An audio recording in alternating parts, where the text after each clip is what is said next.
Welcome back. You're listening to Home Wizards. I'm Cindy Dole. Hey, I'm Eric Stromer. And we love to improve your home and improve your life. And gosh, it isn't a question of if, but when. Someday you're going to be dealing with a power outage in your home, and it may not be on your list of things to think about.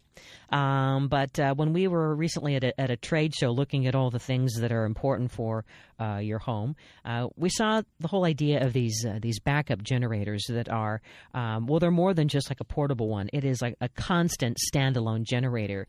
And have you ever thought about getting one of these, Eric? I mean, it's an investment.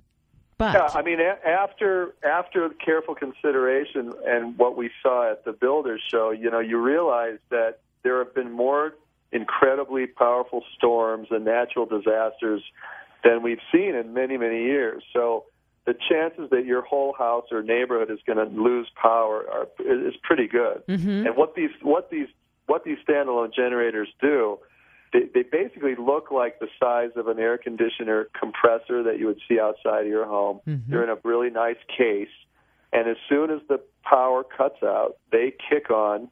They run silently, unlike the portable generators that that you remember from, when you ripcord, like a lawnmower, and you start it up and it's like, yeah, and you have to have the gasoline and all that. Yeah, exactly. These things just run on their own relatively quietly, and not only can you power your own home, but they've got the ability to plug in and get power to your neighbors. So it can really be sort of a neighbor-centric kind of a thing where everybody kind of pitches in, and maybe one guy decides he's going to put it on his property, mm-hmm. and everybody knows that it's there, and maybe you all help pay for it.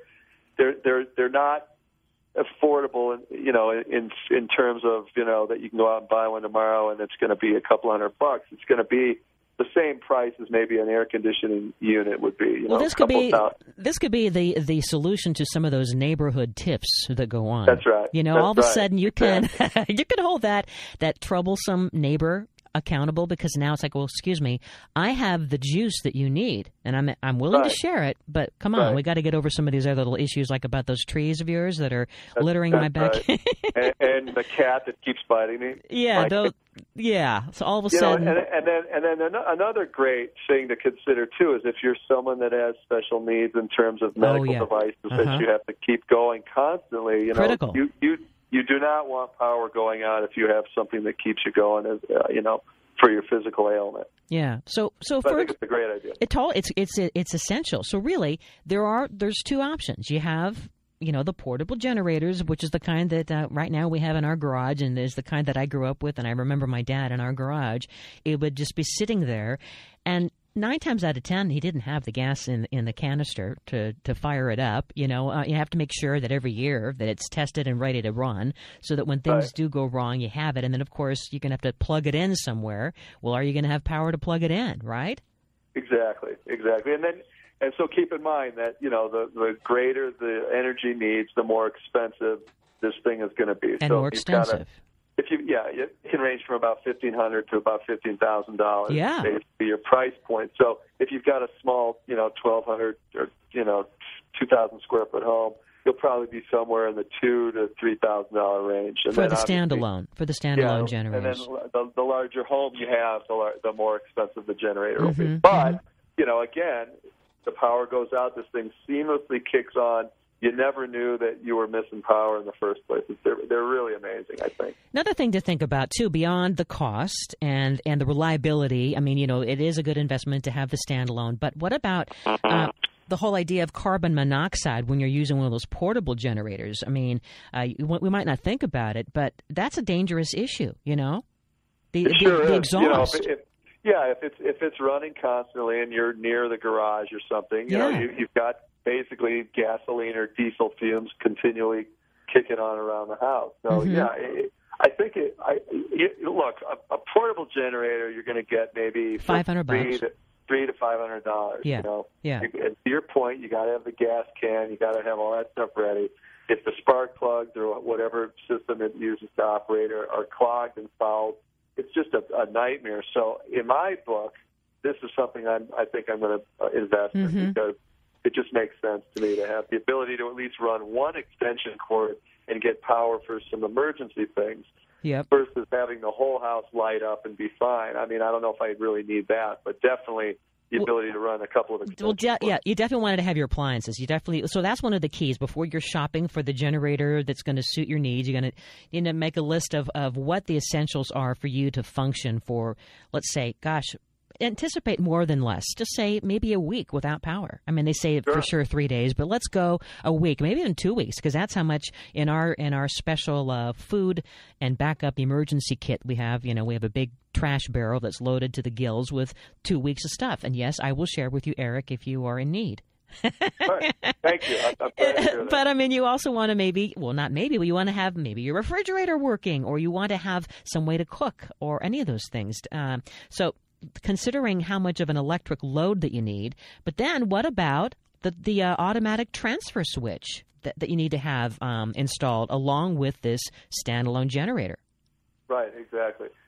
I mean, I want to take you back just a little bit too. This past week, my main water line burst from tree roots that kind of grew too high into the area where this thing was running to my house, and lo and behold, for about 2.5 days, as I was trenching to try and put a new water line in, you don't have any water. And when you don't have water or you don't have power, you realize that without it, you're pretty much living like a caveman. It's kind of a nightmare. And I think, again, if you don't have that stuff happening in your life and you have any kind of special needs, this thing is essential. And I'm just talking myself into buying one today. I think I'm going to run to the store and get one of these. Well, and let's talk about food and the shelf life of food when there is a power outage, right? They say that, that bacteria is going to cause food poisoning, and it's going to happen if the food is above 40 degrees, and that'll happen, within just a matter of hours, and certain kinds of foods, like your frozen foods, I mean, they'll stay frozen. If there was a power outage and you had one of these great freezers, it'll stay frozen for about a day. But then for the food in the freestanding freezer, the full freezer, we have one of these spare freezers, and that might stay frozen for a little bit longer, maybe even a day and a half. But in the refrigerator itself, I mean, and that's why it's important to not open and close the door. But I mean, there's everything from your dairy. I mean, it's not going to last more than just a couple of hours. You know? It says 2 hours for everything that is 40 degrees or below is all you get. And then the only thing that'll survive outside of that 2-hour window, thank goodness, is hard cheese. That'll last a little bit longer. But that's what I noticed immediately. It was like, okay, well, at least my cheese will last for a couple of days. Yeah, that's good. That's good. And of course, your nuts. Other than that, everything else is spoiled, and you're done. Canned goods will work, and that's about it. Mm-hmm. So we would want to have refrigeration covered and maybe an appliance or two. And it's also important to consider the safety of your water, like you said, and that's something that, you never can have enough water when there's a power outage. But that's why it would be helpful to have some power to make sure that you can sanitize the water. Because like you said, with your problem with the water backing up, maybe the drinking water isn't safe now. Yeah, and then you have to kind of rely on pool water. That's what a lot of people did during the earthquake out in Northridge for a couple of days. There's no other water source. You can't access power at all. So what do? You start pulling buckets out of the pool. Yeah. And, you're taking your chances drinking chlorinated water. So that's no good. Right. And so, for instance, when the power goes out and the water purification systems may not be functioning fully, again, you don't have your standalone power generator, right? You want to have safe water for drinking and cooking. And, a heads up, you can't use contaminated water to wash your dishes or brush your teeth. So these are things you don't even think about. Or how about making ice? That's right. And I'll tell you, when I was doing this TV show called Three Wishes a couple of years ago, I was down in New Orleans during Katrina, literally like wading through streets and waders. And, it's unbelievable what happens when there's no power. Everything just shuts down and you're sort of back to square one, and there's really, currency doesn't work. Think about it. There's no PIN numbers. There's no banking.